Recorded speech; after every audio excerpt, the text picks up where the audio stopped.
تو آج لوگ کہتے ہیں کہ صاحب حسین سے محبت کرتے ہیں، اور اسی ہندوستان میں ایک دجال پیدا ہوا اور وہ آیا تھا جس کا نام ہے ڈاکٹر ذاکر نائک، حقیقت میں ہے وہ ڈاکٹر ذاکر نالائق۔ حضرات گرامی، وہ یہ کہتا ہے کہ صاحب حسین باغی تھے، دین کے لیے نہیں معاذ اللہ، بلکہ وہ حکومت کو یعنی حاصل کرنے کے لیے گئے تھے۔ مجھے ذرا یہ بتاؤ، اپنے سینوں پر ہاتھ رکھ کے سوچو، اگر میرا حسین لڑنے کے لیے جاتا تو 6 ماہ کے علی اصغر کو لے کر کے نہ جاتا، بچی سکینہ کو لے کر کے نہ جاتا، حضرت شہربانو کو لے کر نہ جاتا، حضرت زینب کو لے کر کے نہ جاتا۔ میرا حسین لڑنے کے لیے نہیں گیا تھا، بلکہ اسلام کے تحفظ کے لیے گیا تھا، قرآن کی عظمت کو بچانے کے لیے گیا تھا۔ تو آج ڈاکٹر ذاکر نالائق کہتا ہے کہ ارے حسین سے محبت کرتے ہو، حسین اپنے آپ کو نہ بچا سکے، اور ہمارے دنیا دار لوگ، یہ ہمارے ڈاکٹر صاحب کے صاحبزادے ڈاکٹر ابن ڈاکٹر بیٹھے ہیں، جو لوگ کالجوں میں پڑھتے ہیں، جو لوگ یونیورسٹیوں میں پڑھتے ہیں، جنہیں انگلش بولنی آ جاتی ہے، جب ڈاکٹر ذاکر کی اسپیچ سنتے ہیں تو کہتے ہیں صاحب یہ تو بخاری کا حوالہ دے رہا ہے، یہ تو نسائی کا حوالہ دے رہا ہے، یہ تو ابن ماجہ کا حوالہ دے رہا ہے، اور انگلش بولنے پر فخر کرتے ہیں۔ اگر ارے اس میں اس کی کیا خصوصیت ہے؟ انگلش تو بمبئی کے اندر رکشہ چلانے والا بھی بولتا ہے، انگلش تو بمبئی کے اندر کھانا دینے والا بیٹر بھی بولتا ہے۔ تو یہ مت دیکھیے کہ انگلش کیسی بولتا ہے، بلکہ یہ دیکھیے کہ اس کے دل میں حب مصطفیٰ کتنا ہے، الفت حسین کتنی ہے، عظمت اہل بیت کتنی ہے۔ حضرات، تو وہ کہتا ہے کہ صاحب حسین اپنے آپ کو نہ بچا سکے، اپنے بچوں کو نہ بچا سکے، اپنے آوان و انصار کو نہ بچا سکے، تو رضویوں، بریلویوں، اشرفیوں، وارثیوں تمہیں کیسے حسین بچائیں گے؟ مگر حضرات، بڑا نالائق ہے وہ جس کے ہاتھ میں اللہ نے شفا نہ رکھی، آج وہ مبلغ بنتا ہے۔ مبلغ بننے کے لیے صرف عربی پڑھ لینا کافی نہیں ہے، مبلغ بننے کے لیے صرف انگلش پڑھ لینا کافی نہیں ہے، بہت ساری چیزوں کی ضرورت ہے۔ تو میں عرض یہ کرنا چاہتا ہوں اور بتانا یہ چاہتا ہوں کہ آج لوگ یہ اعتراض کرتے ہیں، مگر مجھے ذرا بتائیے، اگر کوئی طالب علم ہے اور وہ ڈاکٹر بننا چاہتا ہے، وہ انجینئر بننا چاہتا ہے، وہ پروفیسر بننا چاہتا ہے، تو مجھے ذرا بتائیے، امتحان نیٹ کے بھی ستمبر میں ہونے والے ہیں 2021 کے، تو مجھے ذرا بتائیے جن کے بچے نیٹ میں جو ہے یعنی امتحان میں ایگزام کی تیاری کر رہے ہیں، تو کیا وہ اپنے ان کے بچے جو ہیں یہ کہتے ہیں کہ ہمیں امتحان سے بچا لو، ہمارے لیے جو ہے امتحان کے لیے بچنے کی دعا کر دو کہ ہم امتحان میں نہ جائیں؟ بلکہ نہیں حضرات، ماں بھی دعا کرتی ہے، اے اللہ تو میرے بیٹے کو نیٹ میں کامیابی دے دے، اے اللہ میرے بیٹے کو IAS کے امتحان میں کامیابی دے دے، اے اللہ میرے بیٹے کو IPS کے امتحان میں کامیابی دے دے۔ حضرات گرامی، اور آج ہم مسلمانوں نے تو جو ہے یعنی اتنا آسان نسخہ جو ہے سمجھ لیا ہے، جب امتحان کا وقت آتا ہے، چاہے 10ویں کے امتحان ہو، چاہے 12ویں کے امتحان ہو، چاہے نیٹ کے امتحان ہو، چاہے جو ہے یعنی کیٹ کے یا نیٹ کے امتحان ہو، تو ہوتا کیا ہے مسلمان یعنی چند پینسل لاتے ہیں، اپنے امام کو دیتے ہیں، اپنے عالم کو دیتے ہیں، اپنے مفتی کو دیتے ہیں کہ حضرت اس پہ ذرا دم کر دو۔ مجھے میرے بھائیوں یہ بتاؤ، اگر جو ہے پینسلوں پر دم کرنے سے اگر نیٹ پاس ہو سکتا تھا، IAS کا امتحان پاس ہو سکتا تھا، تو ان کالجوں کی ضرورت کیا تھی؟ انہیں بنانے کی کوئی حاجت نہیں تھی۔ لہذا برکتیں تو ملتی ہیں، اس کی کچھ نہ کچھ نسبت تو ضرور حاصل ہوتی ہے، مگر محنت کرنے کی ضرورت ہے، یعنی محنت کرو گے تو اللہ کامیابی عطا فرمائے گا۔ اللہ نے فرمایا ان اللہ لا یغیر ما بقوم حتی یغیروا ما بانفسہم، اللہ اس قوم کی حالت کو کبھی نہیں بدلتا ہے جب تک وہ قوم یعنی اپنے آپ کو بدلنے کے لیے تیار نہ ہو جائے۔ تو میں عرض یہ کرنا چاہتا ہوں، آج ہمارے بچے بھی امتحان دیتے ہیں، مگر حضرت امام حسین کی شہادت تو بچپن میں مستحر ہو چکی تھی۔ نہ مصطفیٰ جان رحمت نے دعا کی، نہ حضرت فاطمہ نے دعا کی، نہ حضرت علی نے دعا کی، نہ امام حسن نے دعا کی، نہ امام حسین نے دعا کی، اس لیے کہ یہ امتحان تھا، اور کبھی بھی امتحان سے بچنے کی دعا نہیں کی جاتی، بلکہ امتحان میں کامیابی کی دعا کی جاتی ہے، امتحان میں ظفر یابی کی دعا کی جاتی ہے۔ نعرہ تکبیر، نعرہ رسالت، مسلک اعلیٰ حضرت مولانا ذاکر القادری صاحب قبلہ۔ تو حضرت امام حسین رضی اللہ تعالی عنہ نے جو اپنی جان کا نذرانہ پیش کیا ہے، جو اپنے بچوں کی جانوں کا نذرانہ پیش کیا ہے۔ اللہ اکبر۔ جب تاریخ کربلا کو پڑھا جاتا ہے یا سنا جاتا ہے تو آدمی کے ایک ایک رونگٹا آدمی کا کھڑا ہو جاتا ہے، آنکھوں سے آنسو کا سیلاب جاری ہو جاتا ہے۔ آج تو ہم سن کر کے رونے لگتے ہیں، آج تو ہم پڑھ کر کے رونے لگتے ہیں، مگر اس حسین کے دل پر کیا گزری ہوگی، حضرت شہربانوں کے دل پر کیا گزری ہوگی جب ان کی نگاہوں کے سامنے ان کے بچوں کو ذبح کیا جا رہا ہوگا، ان کے آوان و انصار کو قتل کیا جا رہا ہوگا۔ حضرات گرامی، تو میں آپ کو یہ بتانا چاہتا ہوں، امام حسین رضی اللہ تعالی عنہ نے یعنی مدینہ طیبہ میں اپنی زندگی کو گزارا۔ 56 سال امام حسین کے مدینے میں گزرے ہیں، لیکن جب حضرت امیر معاویہ رضی اللہ تعالی عنہ کا وصال ہو جاتا ہے تو تخت پر یزید پلید بیٹھتا ہے۔ اب جیسے ہی وہ بیٹھا، اس نے اپنے حکم نامے جاری کر دیے اور مدینہ طیبہ بھی اس نے اپنا حکم نامہ بھیجا اور نام زد کر کے بھیجا کہ ان لوگوں سے جو ہے میری بیعت لے لی جائے۔ حضرات اسی میں امام حسین کا نام بھی تھا۔ حضرت امام حسین کو مدینے کے گورنر ہاؤس میں بلایا گیا اور امام حسین سے کہا تھا، حسین یہ یزید کا حکم نامہ ہے، یا تو یزید کی بیعت کر لو ورنہ جنگ کرنے کے لیے تیار ہو جاؤ۔ حضرت امام حسین رضی اللہ تعالی عنہ نے فرمایا، ارے میں یزید کی بات کیسے کر سکتا ہوں، یزید تو فاسق بھی ہے، یزید تو فاجر بھی ہے، یزید تو بدتمیز بھی ہے، وہ تو بد کردار بھی ہے، وہ تو بد اخلاق بھی ہے، بدرو بھی ہے، بدخلق بھی ہے۔ کون سا عیب تھا جو یزید کے اندر نہیں تھا؟ عزیزان ملت اسلامیہ، حسین نے کہا کہ اے علی کا بیٹا، اپنی جان تو دے سکتا ہے مگر فاسق کے ہاتھ میں اپنا ہاتھ نہیں دے سکتا۔ اگر حسین اپنا ہاتھ دے دیتے تو جب جمعے کا دن ہوتا، نماز جمعہ قریب ہوتی تو ایک شرابی پوری بوتل لگا کے آتا اور نشے کی حالت میں کہتا کہ مولانا ہٹیے، آج نماز جمعہ ہم پڑھائیں گے۔ اگر مولانا ضد و جہد کرتے تو وہ کہتا ہوا نظر آتا، ارے آپ تو کس کھیت کی مولی ہیں، جب نبی کے نواسے حسین نے جو ہے یزید کی فاسق کی بیعت کر لی ہے تو حضرات وہ کہتا آپ کیوں نہیں کر سکتے ہیں، جب حسین نے یزید کی اقتدا میں نماز ادا کی ہے تو آپ نماز کیوں نہیں پڑھیں گے؟ لیکن میرے حسین نے اس دروازے کو ہمیشہ ہمیشہ کے لیے مقفل فرما دیا ہے اور مسدود فرما دیا ہے۔ اگر حسین ہاتھ دیتے تو یہ تنہا حسین کا ہاتھ نہیں تھا، بلکہ میرے پیغمبر نے فرمایا تھا کہ حسین کا ہاتھ میرا ہاتھ ہے، حسین کی آنکھیں میری آنکھیں ہیں، حسین کی زبان میری زبان ہے، حسین کی پیشانی میری پیشانی ہے۔ تو پتا چلا یہ تنہا حسین کا ہاتھ نہیں تھا بلکہ یہ مصطفیٰ کا ہاتھ تھا۔ اگر مصطفیٰ کا ہاتھ دے دیا جاتا تو دین بچ نہیں سکتا تھا، اس لیے حسین نے اپنا سر تو دے دیا ہے مگر ہاتھ نہ دے کر کے عظمت قرآن کو بچا لیا ہے، عظمت اسلام کو بچا لیا ہے۔ حضرات اب حضرت امام حسین رضی اللہ تعالی عنہ بات آ رہی ہے آپ کی سمجھ میں، تو سست کیوں بیٹھے ہو؟ محبت سے بولو سبحان اللہ۔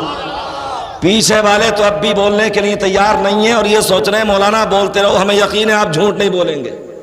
تو ایسا تصور، ایسا تخیل مت رکھیے، ہم اور آپ تصنع یا دکھاوے کے طور پر نہیں آئے ہیں بلکہ ہم اور آپ اللہ کی رضامندی کے لیے آئے ہیں، اور دیوانے کی نظر کو جہاں دیکھ رہا ہے اور دیوانہ خدا جانے کہاں دیکھ رہا ہے، بچ کے کہاں جائیں گے ایسے وہ کہاں کے ہیں، بچ کے کہاں جائیں گے ایسے وہ کہاں کے ہیں، جلوے میری نگاہ میں کونوں مکا کے ہیں، جلوے میری نگاہ میں کونوں مکا کے ہیں۔ جب حضرت امام حسین نے انکار کر دیا، اب آپ گھر تشریف لائے اور اپنے پورے اہل خانہ کو بٹھایا اور بٹھانے کے بعد میں مشورہ کیا کہ ذرا بتاؤ یزید جو ہے یعنی اپنی بیعت اس کا مطالبہ کر رہا ہے، اب بتاؤ ہمیں کیا کرنا چاہیے؟ تو ایک ایک بچے نے جواب دیا تھا، ہم مدینے کو چھوڑ دیں گے، ہم یہاں سے ہجرت کر جائیں گے مگر ہم یزید کی بیعت نہیں کر سکتے ہیں۔ اللہ اکبر۔ اب حضرت امام حسین ہیں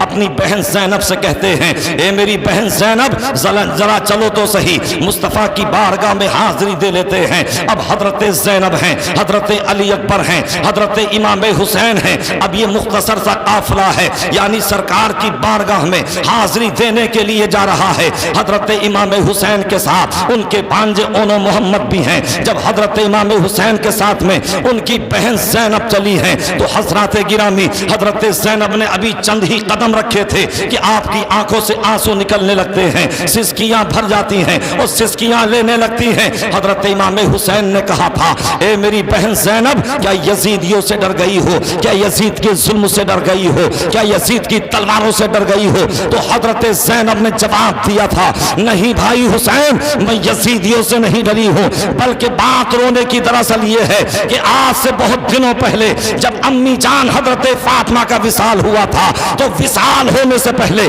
مجھے اپنے ساتھ میں لے کر کے اسی طریقے سے نانا جان کے روزے پر گئی تھی اور مجھ سے فرمایا تھا, بیٹی آج میرے ساتھ حسنین کریمین ہیں, کل تیرے ساتھ میں اونو محمد ہوں گے. اللہ اکبر. حضرات گرامی, اب یہ مختصر سا قافلہ مصطفیٰ کے روزے پر پہنچتا ہے, مصطفیٰ کی تربت پر پہنچتا ہے. حضرت امام حسین اور حضرت زینب جا کر کے سلام کرتے ہیں. حضرت حسین نے کہا تھا, نانا جان آج آپ کے نازوں کا پالا حسین آپ کی سرزمین مدینہ کو چھوڑ رہا ہے. آپ کی امت کے لوگوں نے مجھ پر یہاں رہنا جو ہے یعنی دو بھر کر دیا ہے, اب میں مدینے کو چھوڑ رہا ہوں. اے نانا جان, آج آپ کا وہی نواسا حسین ہے جس کے لیے آپ نے جنت سے جوڑے منگوا کر کے دیے ہیں. اے نانا جان, میں وہی حسین ہوں جس کے لیے آپ نے یعنی ہرنی سے بچے منگوا کر کے دیے تھے. مگر اے نانا جان, آج میں مدینے کو چھوڑ رہا ہوں, میرے لیے دعا فرمائیے کہ جب میری نگاہوں کے سامنے علی اکبر دم توڑے تو میری زبان پر شکوہ نہ آئے, جب میری گود میں علی اصغر دم توڑے تو میری زبان پر شکوہ نہ آئے. تربت مصطفیٰ سے آواز آئی, اے بیٹا غم کرنے کی ضرورت نہیں ہے, بلکہ پروردگار جیسا امتحان چاہتا ہے اے میرے بیٹے حسین تو ویسا ہی امتحان دیتا نظر آئے گا. حضرات, اب وہاں آخری سلام کرنے کے بعد پھر تربت زہرا پر آتے ہیں. حضرت زینب نے رو رو کر کہا, حضرت امام حسین نے کہا, امی جان آج آپ کی آنکھوں کا تارا حسین, آج تمہارے دل کا اور قرار اور سکون حسین تمہاری تربت کو چھوڑ رہا ہے, مدینہ طیبہ کو چھوڑ رہا ہے, لہذا اپنے بیٹے حسین کو تسلی تو دے دیجئے. حضرت زینب سلام اللہ علیہا نے کہا تھا, اے امی جان آج اب قبر سے اٹھئے اور آپ مجھے سینے سے لگا کر کے ذرا تسلی دے دیجئے. تو تربت فاطمہ سے آواز آتی ہے, اے میری بیٹی زینب جاؤ, اللہ تمہارا حافظ و نگہبان ہے, اگر میں تربت سے باہر آ گئی تو ابھی قیامت برپا ہو جائے گی. حضرت فاطمہ دعا دے رہی ہیں, مصطفیٰ دعا دے رہے ہیں, تو پتہ یہ چلا کہ مصطفیٰ بھی تربت کے اندر زندہ ہے, حضرت فاطمہ بھی زندہ ہے. آج جو لوگ کہتے ہیں کہ نبی تو مر کر مٹی میں مل گئے, نبی تو نہیں ملے ہیں, مگر جنہوں نے ایسا لکھا ہے وہ یقیناً مل گئے ہیں. اگر مردہ ہوتے تو حسین کو جواب کیسے ملتا, اگر فاطمہ مردہ ہوتی تو جواب کیسے ملتا. اس کی منظر کشی بریلی کے تاجدار نے کی ہے کہ یا رسول اللہ تو زندہ ہے واللہ, تو زندہ ہے واللہ, میرے چشم عالم سے چھپ جانے والے. نعرہ رسالت مسلک اعلی حضرت سید مولانا مفتی مقیم الرحمن صاحب قبلہ. نعرہ تکبیر, نعرہ رسالت مسلک اعلی حضرت سید مقیم الرحمن صاحب قبلہ.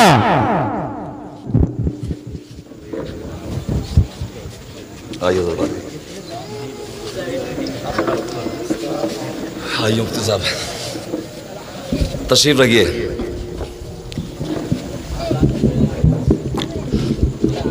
اب آپ بیٹھ جائیے اور بالکل دل جمعی کے ساتھ, حاضر دماغی کے ساتھ تشریف رکھیے, اس لیے کہ جس عظیم شخصیت کا ہمیں اور آپ کو انتظار تھا وہ تشریف لا چکے ہیں. اور بس میں اپنی تقریر ختم کرتا ہوں, اس کے بعد جو ہے حضرت کا خطاب ہوگا. بس تھوڑا سا میں ماحول اور بنا دوں, ذرا ایک مرتبہ محبت سے بولیں سبحان اللہ.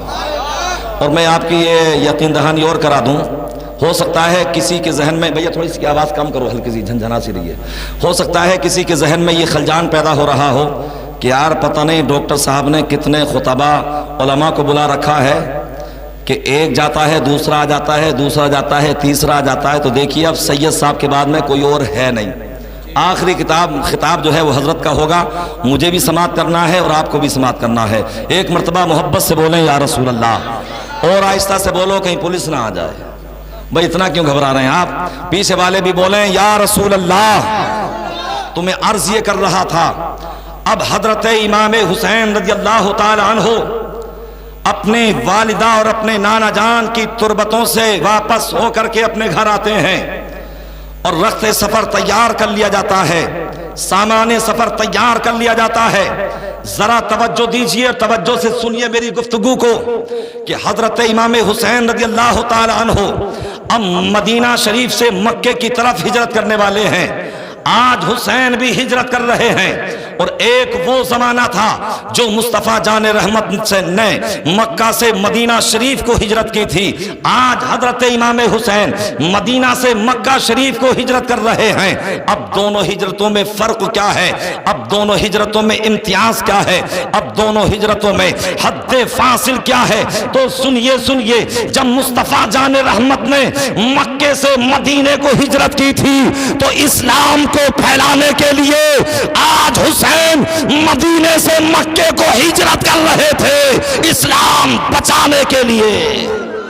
اور کہنے والے نے کہا تھا قتل حسین اصل میں مرگ یزید ہے، اسلام زندہ ہوتا ہے ہر کربلا کے بعد۔ اس قوم کو بیدار تو ہو لینے دو، ہر شخص کہے گا کہ ہمارے ہیں حسین، ہر شخص کہے گا ہمارے ہیں حسین۔ بس میں آخری بات پیش کر دوں، محبت سے بولیں سبحان اللہ۔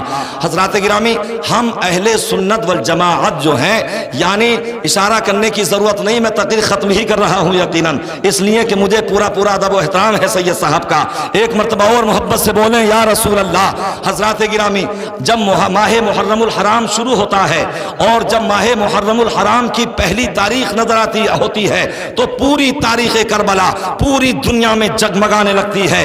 اب اللہ نے جسے جتنی استعداد عطا فرمائی ہے، جتنی قوت دی ہے، جتنا حوصلہ دیا ہے، جتنا شعور بخشا ہے، اسی کے تحت وہ بارگاہ امام پاک میں جو ہے اپنا خراج احترام پیش کرتا ہے، خراج محبت پیش کرتا ہے۔ کوئی حلوہ بنواتا ہے، کوئی شربت بنواتا ہے، کوئی جو ہے بریانی بنواتا ہے، کوئی جو ہے پانی کا جو ہے یعنی انتظام کرتا ہے۔ یہ مختلف طریقے ہیں بارگاہ امام حسین میں اپنا اپنا خراج احترام پیش کرنے کے لیے۔ حضرات گرامی، پیش کرنے کے طریقے ہیں مختلف۔ یہ حضرات گرامی، میں نے دیکھا ہے ممبئی کے اندر کہ جب میں ممبئی کے اندر پڑھاتا تھا تو میں نے اس وقت دیکھا، اور آپ بھی آج جا کر کے دیکھ لیجئے، یہ 1.5 سال سے تو لاک ڈاؤن کا زمانہ چل رہا ہے۔ حضرات گرامی، ہر محلے میں ذکر حسین ہوتا ہے، ہر گلی میں ذکر حسین ہوتا ہے، اور 1-2 دن کا نہیں بلکہ مکمل 11 دن ذکر حسین ہوتا ہے۔ آپ کو ہر راستے میں، آپ کو ہر گلی میں یا تو شربت ملے گا، یا ٹھنڈا پانی ملے گا، یا آپ کو کھچڑا ملے گا، یا آپ کو حلوہ ملے گا۔ جسے اللہ نے توفیق دی ہے اسی کی مناسبت سے جو ہے وہ اہتمام و نظم کرتا ہے اور امام حسین کے غلاموں کی خدمت کرتا ہے۔ میں نے دیکھا ہے بمبئی کے اندر کہ سنی تو بیچارے یعنی نہتے جاتے تھے، مگر یہ بدعقیدہ چمچ لے کے جاتے تھے، نیبو لے کے جاتے تھے۔ ان کے کہنے کی زبان الگ ہے اور کرنے کے کام الگ ہیں۔ الغرض حضرات گرامی، تو سنی تو بڑے مزے میں کھاتا ہے، چٹکارے لے کر کے کھاتا ہے، اور میاں ہمارا تو مزہ ہی مزہ ہے۔ کبھی محرم کا کھچڑا ہے، کبھی 12ویں کی بریانی ہے، کبھی جو ہے کونڈے کے یعنی کونڈے یعنی 26 یعنی کونڈے ہیں، اور کبھی شب برات کا حلوہ ہے، کبھی سرکار اعلی حضرت کے عرس کی تقریب ہوتی ہے، کبھی مخدوم سمنا کے عرس کی تقریب ہوتی ہے۔ ہمارا تو کوئی مہینہ خالی نہیں ہے، ہر مہینے میں کچھ نہ کچھ لگا رہتا ہے۔ اور ویسے بھی ہم جمعرات میں اپنے اپنے گھروں میں فاتحہ کا اہتمام کرتے ہیں، اچھے کھانے بناتے ہیں، میٹھے یا مشروبات کو جمع کرتے ہیں، اس پہ فاتحہ بھی ہو جاتی ہے اور کھانے کا انتظام بھی ہو جاتا ہے، مگر بدعقیدہ کیوں نہیں کھاتا ہے؟ اس کی وجہ سن لیجیے اور میری تقریر ختم ہو رہی ہے۔ آقا کریم صلی اللہ علیہ وسلم نے فرمایا ان الشیطان یستحل الطعام الا یذکر اسم اللہ علیہ، کہ جس کھانے پر بسم اللہ پڑھ دیا جاتا ہے کبھی شیطان اس کھانے میں شامل نہیں ہو سکتا ہے، اور جس کھانے پر بسم اللہ نہیں پڑھا جاتا ہے شیطان اس کھانے میں شامل شامل ہو جاتا ہے تو ہم اہل سنت والجماعت کھانا یا مشروبات یا فروٹ سامنے رکھ کر کے ہم سے بسم اللہ نہیں پڑھتے ہیں، ہم تو لا یستوی بھی پڑھ دیتے ہیں، ہم تو سورہ کافرون بھی پڑھ دیتے ہیں، ہم تو سورہ اخلاص بھی پڑھ دیتے ہیں، ہم تو سورہ فلق و ناس بھی پڑھ دیتے ہیں، ہم تو سورہ فاتحہ بھی پڑھ دیتے ہیں، ہم تو سورہ بقرہ کی چند آیات بھی پڑھ دیتے ہیں، اور اگر وقت ملتا ہے تو درود تاج بھی پڑھ دیتے ہیں۔ جب اتنی چیزیں ہم پڑھ دیتے ہیں تو اب شیطان تو شیطان اگر شیطان کا باپ بھی کھانا چاہے تو کھا نہیں سکتا۔ یہ قصہ لطیف ابھی نہ تمام ہے، جو کچھ بیاں ہوا وہ آغا سے باپ تھا۔ برگ حنا پہ لکھتا ہوں درد دل کی بات، شاید کہ رفتہ رفتہ یہ لگے دل ربا کے ہاتھ، وما علینا